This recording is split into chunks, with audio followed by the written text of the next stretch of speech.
Hello friends, welcome to share market news update. आज के मुख्य अपडेट्स हैं। स्पाइसजेट दिसंबर 2023 तक अपने बेड़े में 50 मैक्स विमान शामिल करेगी। जीएसटी रेट बढ़ाने के लिए सरकार का प्लान। सरकार सभी प्राइवेट क्रिप्टो करेंसी पर लगाएगी रोक। गौतम अडानी बने एशिया के सबसे अमीर बिजनेसमैन। कोल इंडिया का अगले 5 साल में 50,000 करोड़ रुपए व्यय करने का लक्ष्य। स्पाइसजेट की दिसंबर 2023 तक अपने बेड़े में बोइंग के 50 737 मैक्स विमानों को शामिल करने की योजना है। किफ़ायती सेवाएं देने वाली एयरलाइंस स्पाइसजेट के चेयरमैन एवं प्रबंध निदेशक अजय सिंह ने मंगलवार को संवाददाता सम्मेलन में कहा कि अगले साल दिसंबर के अंत तक एयरलाइन अपने बेड़े में 737 मैक्स श्रेणी के 50 विमानों को शामिल करने वाली है। फिलहाल स्पाइसजेट के बेड़े में मैक्स श्रेणी के कुल 13 विमान हैं। इनमें से 2 विमानों ने गत रविवार से ही अपनी वाणिज्यिक उड़ानें शुरू कर दी हैं। सिंह ने कहा कि बाकी 11 मैक्स विमान भी अगले 15 से 20 दिनों में उड़ान शुरू कर देंगे। इथियोपियन एयरलाइंस के एक 737 मैक्स विमान के मार्च 2019 में दुर्घटनाग्रस्त होने के बाद भारत में भी इन विमानों के परिचालन पर नागर विमानन महानिदेशालय DGCA ने रोक लगा दी थी। इस साल 26 अगस्त को मैक्स विमानों के वाणिज्यिक परिचालन पर लगी रोक हटाई गई है। भारत में सिर्फ स्पाइसजेट ही मैक्स विमानों का इस्तेमाल करने अपने परिचालन में करती है। उसने बोइंग के साथ 205 विमानों की आपूर्ति के लिए वर्ष 2017 में $22 अरब का एक सौदा किया था। उनमें से उसे 13 विमान भी मिल चुके हैं। नेक्स्ट है, जीएसटी पर गठित एक top tax committee GST slab बढ़ाने पर विचार करने वाली है। टैक्स बढ़ाकर सरकार सालाना 3 लाख करोड़ रुपए जुटाना चाहती है। एक खबर के मुताबिक टैक्स कमेटी 5% जीएसटी स्लैब को बढ़ाकर 7% और 18% वाले जीएसटी स्लैब को बढ़ाकर 20% करने पर विचार कर सकता है। जीएसटी बढ़ाने से जो टैक्स मिलेगा उसे केंद्र और राज्य सरकारें आपस में बांटेगी। जीएसटी स्लैब बढ़ाने से सरकार को अतिरिक्त आमदनी हासिल करने में मदद मिलेगी। पिछले कुछ दिनों में फ्यूल ड्यूटी घटाने और दूसरी सरकारी योजनाओं पर खर्च बढ़ाने से सरकार की आमदनी में जो कमी आई है उसकी भरपाई सरकार जीएसटी स्लैब बढ़ाकर कर सकती है। इसके साथ ही यह राज्यों को आगे आने वाले वित्तीय संकट से भी बचाएगा, क्योंकि अगले साल जून में राज्य को केंद्र से मिलने वाले मुआवजे की अवधि खत्म हो जाएगी। मौजूदा वित्त वर्ष की पहली तिमाही में कोरोना वायरस संक्रमण की दूसरी लहर के कारण राज्य और केंद्र सरकार को खर्च बढ़ाना पड़ा।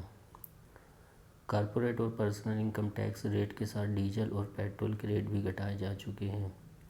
ऐसे में सिर्फ जीएसटी ही बचा है। अगर जीएसटी के रेट को 5 से बढ़ाकर 6% कर दिया जाता है तो सरकार को सालाना 40 से 50 हज़ार करोड़ रुपए के अतिरिक्त आमदनी होगी। नेक्स्ट है, सरकार संसद के आगामी शीतकालीन सत्र में पेश किए जाने वाले क्रिप्टो करेंसी बिल में सभी प्राइवेट क्रिप्टो करेंसी बैन करने पर विचार कर रही है।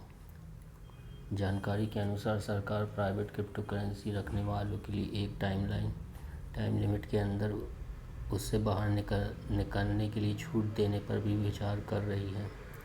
Crypto currency and regulation of official digital currency bill 2021 29 नवंबर से शुरू होने वाले संसद के शीतकालीन सत्र के लिए सरकार के एजेंडा में 26 नए विधेयकों में से एक है।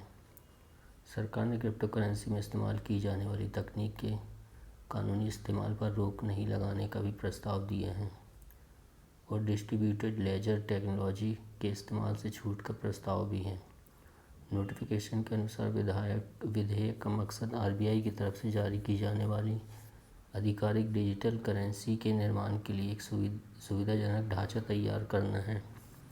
इसमें आगे कहा गया है कि बिल भारत में सभी प्राइवेट क्रिप्टो करेंसी को प्रतिबंधित करने की कोशिश करता है। हालांकि यह क्रिप्टो करेंसी की तकनीक और इसके इस्तेमाल को बढ़ावा देने के लिए कुछ अपवादों की अनुमति देता है। नेक्स्ट है,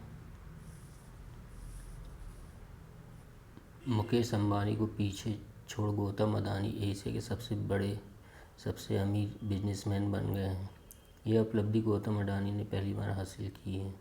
अभी तक गौतम अडानी एशिया में दूसरे नंबर पर थे। पिछले हफ्ते में मुकेश अंबानी की संपत्ति 91 अरब डॉलर थी, जबकि गौतम अडानी की संपत्ति 88 अरब डॉलर थी। दरअसल रिलायंस की सऊदी अरामको के साथ डील टूटने से रिलायंस के शेयर्स पर ज़बरदस्त दबाव दिखा है। रिलायंस का शेयर पिछले एक हफ्ते में 12% से ज़्यादा टूटा है, जिससे इसका मार्केट कैप घटकर 14.15 लाख करोड़ रुपए हो गया है। हालांकि आज रिलायंस का शेयर 6% बढ़कर 2,495 रुपये पर आ गया है। इसका मार्केट कैप भी बढ़कर 15.82 लाख करोड़ रुपए है।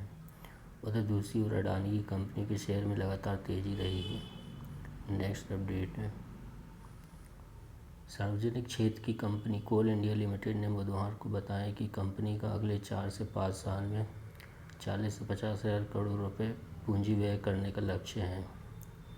कोल इंडिया के चेयरमैन प्रमोद अग्रवाल ने निवेशकों से कहा कि चालू वित्त वर्ष के लिए 17,000 करोड़ रुपए का पूंजी व्यय योजना के अनुसार है। उन्होंने यह माना कि कीमत समीक्षा जरूरी है और यह जल्दी होने की उम्मीद है। अग्रवाल ने कहा कि हमने अब तक 7,000 करोड़ रुपए पूंजी व्यय किए हैं और चालू वित्त वर्ष के लिए हमारा 17,000 करोड़ रुपए का लक्ष्य योजना के अनुसार आगे बढ़ रहा है। हम अगले 4 से 5 साल में लगभग 40 से 50 हज़ार करोड़ रुपए का निवेश करेंगे। उन्होंने कहा कि पूंजी व्यय का ज़्यादातर हिस्सा कोयला उत्पादन और निकासी पर खर्च होगा।